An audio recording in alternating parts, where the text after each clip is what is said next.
Hello and welcome back to the Motorsport Better podcast. I'm your host Didi, and joining me today once again is my friend and your co-host Vedant. We have changed up the format of our podcast. We'll be doing more of a Q&A style of, conversation now. So let's grab some chai, take our seats, ready opinions, and dive right into the conversation. Hello Vedant, welcome back. It's been a quiet couple of weeks with no motorsport action going on at all. How has it been for you? Yeah, well, it's been fun. For me, at least, moving to a new country, settling down, and a lot of shopping, a lot of adjusting to the weird weather that is United Kingdom. But yeah, it's been fun, and you can't say no motorsport action because we had some incredible MotoGP. Yeah, that is true. When I said motorsport, what I meant was F1 and IndyCar, and the things that we have been following on following on this podcast. But yes, we are here to talk MotoGP. So let's get into it. My very first question for today's podcast, Vedant, is Marc Marquez MotoGP's Terminator? Now that man is absolutely unstoppable. He had a huge crash, and he was out for a year, came back, a couple of years ago. He won at Sachsenring, I think. I think it's Yeah, a German GP. He won there. He hasn't been the most stellar performer, and now again he had a crash. He was out for a few months, comes back, and in his second race grabs pole in changing in mixed conditions. This man is just unstoppable, and this isn't car racing. You are not in a cockpit. It is a physical sport. Not to say a Formula One or any of the other motorsport isn't physical, but being on a bike, it's a vulnerable physical sport. And I am just in awe of Marc Marquez. And it's not just what he's done now, and his win is being the sole markers of his performance. Yes, he hasn't won a championship, and there are many reasons for that. But he has been the top Honda rider regardless, and most consistently throughout this time. And there are only few and far between, sports personalities who have accomplished what Marc Marquez has done with his injuries and everything that he's been through over the last few years. yeah, absolutely. I mean, Marc Marquez is undoubtedly one of the best MotoGP drivers ever, of course, but he's also one of the greatest motorsport athletes of all time, right? Because what he has achieved, be it dominating the pack, be it uh, like winning from the get go into in MotoGP and as well as the lower series as well.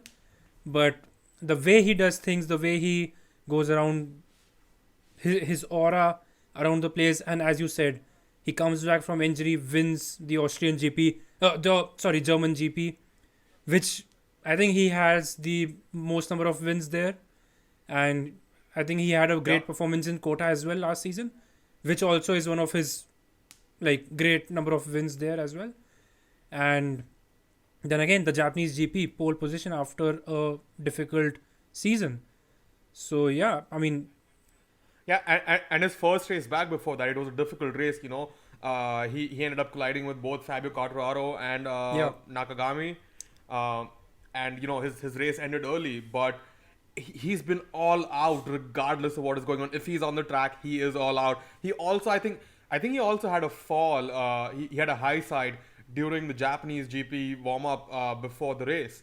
So and then he goes out into the race and just finishes P4, which is quite good, given given that he's just come back from an injury. There have been so many motorsport personalities who have had serious injuries over the years, but you don't always see them come back. I mean, they do come back, and there's a lot of examples like that in the world of motorsport, not just sport. But what Marc Marquez has done is just.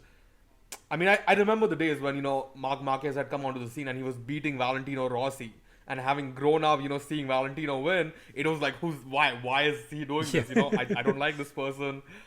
It's a bit like Sebastian Vettel beating Ferrari after Kimi had won, after Ferrari had won the constructors in 2008, and we were like, why? Why is we don't like Seb Vettel? But once he came to Ferrari, we all yeah, like Seb Vettel. But with Marc Marquez, it's like having seen what he's made of, it's just you can't not like that person for what he's doing on the track for his sport.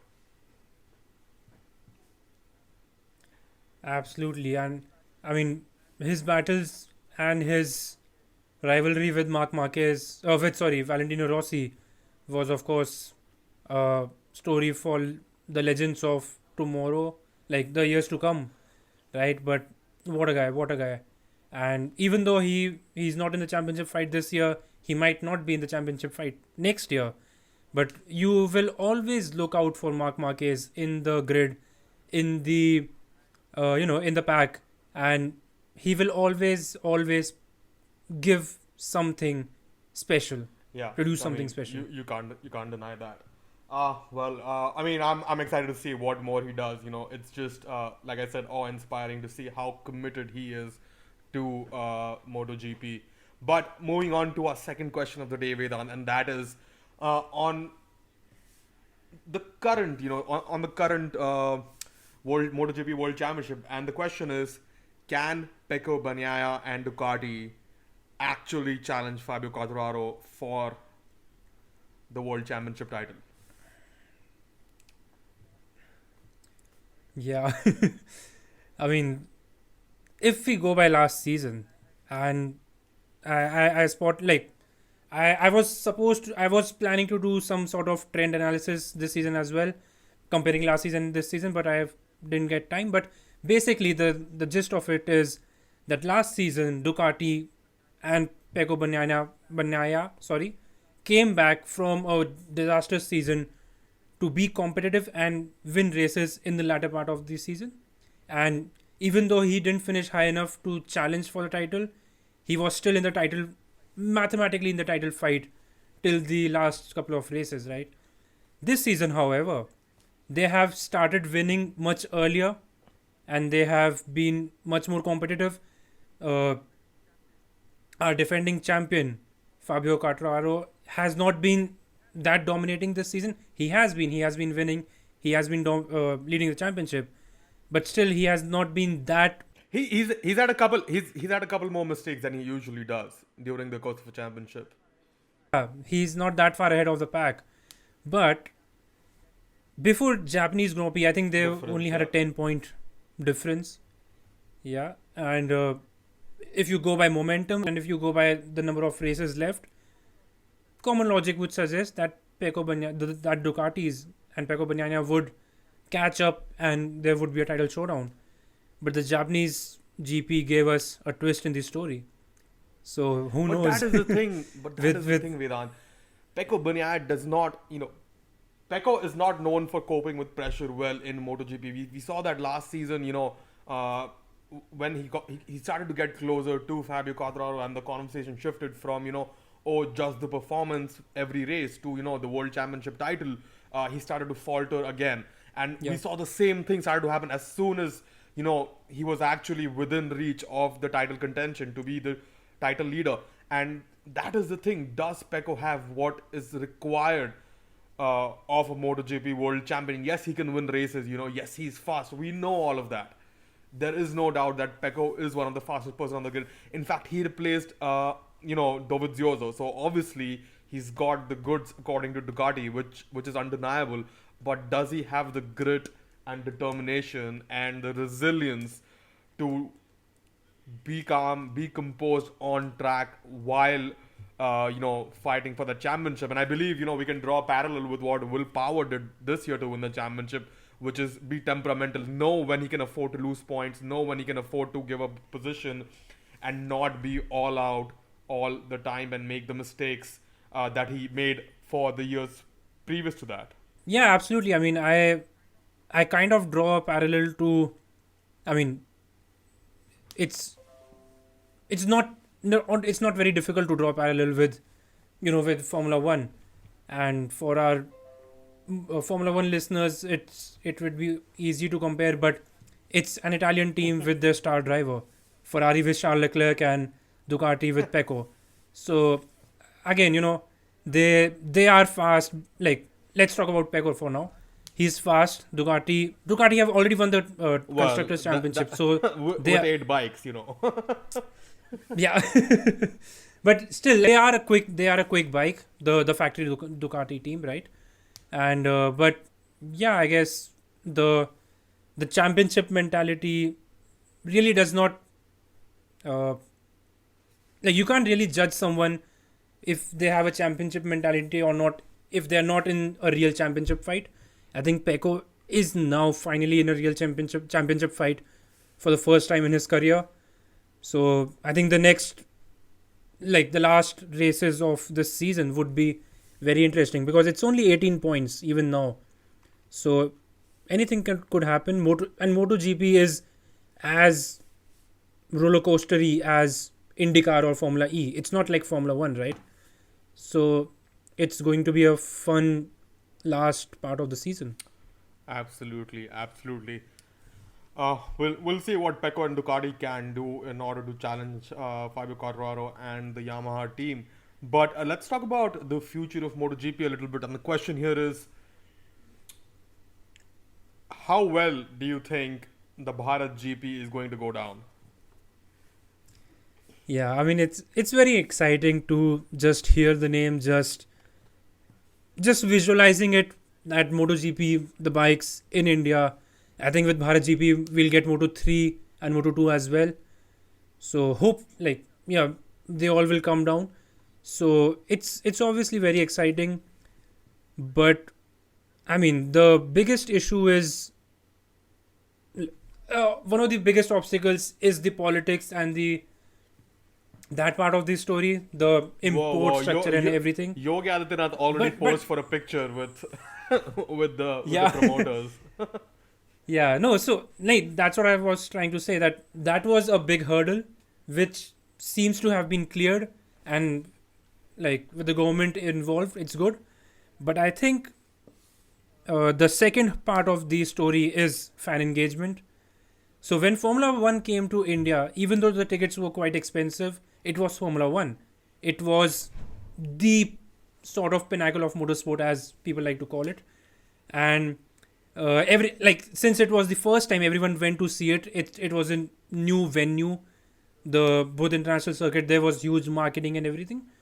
So I think like people went to see it for the glamour of it, for the event of it. But MotoGP would be different. Not everyone will go to MotoGP. Only the fans, motorsport fans, would go. Like, of course, maybe some big spenders will be there, celebrities will be there, but it won't be like Formula One where everyone was present, right? So it's going to be interesting, especially considering what they will like the ticket prices and everything. But I think it's still a good place. Motorsports in India, of course, very excited for it. But India has a good GP fan base as well. So it won't be too bad, but let's hopefully it's much better than I'm expecting at least. Yeah, I mean the next couple of years are going to be crucial for the future of international motorsport in India, given that we're having the Indian F4, the Indian regional Formula Regional Series, Formula E should be coming to India next year, which is very shortly in like 5-6 months, and then Yep. MotoGP hopefully starting 2024. Um, but yeah, and like MotoGP is going to Kazakhstan, so I'm hoping. I mean, I'm hoping it's a better experience for the teams and the promoters at least here. Dorna and everyone involved coming to India compared to some of the other destinations maybe. And I don't say that in a prejudiced manner. I just say that from a fan engagement perspective, and Yeah. hopefully there are more people who come out to see the event and participate and engage with it. I mean, see, Yeah, India would always be one of the top markets of any event, any organizer in the world because of the population size, because of the size of the country, everything. So I think it should do all right, and it should stay on the calendar bar any external issues like we had with Formula One. Yeah, I mean, I won't be surprised if MS Dhoni and John Abraham show up, Yeah, at the absolutely, MotoGP event. MS Dhoni is absolutely. known to be a, a, a A bike connoisseur of enthusiast, bikes. yeah, Yeah, and and same so with is John Abraham, yeah, yeah. absolutely, So yeah.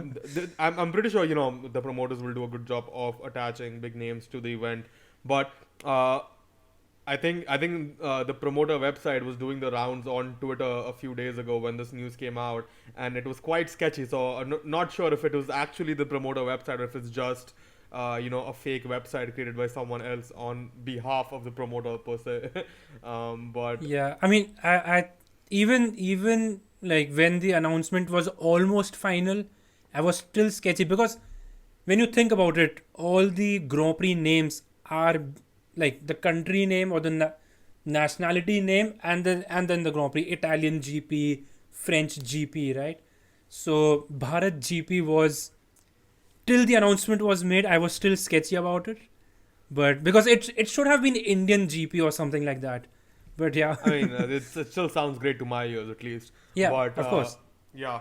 Well, that's all from my side, Vedant. And as always, we'll catch you on the next one. This has been a short conversation, but there's a lot going on right now with both of us.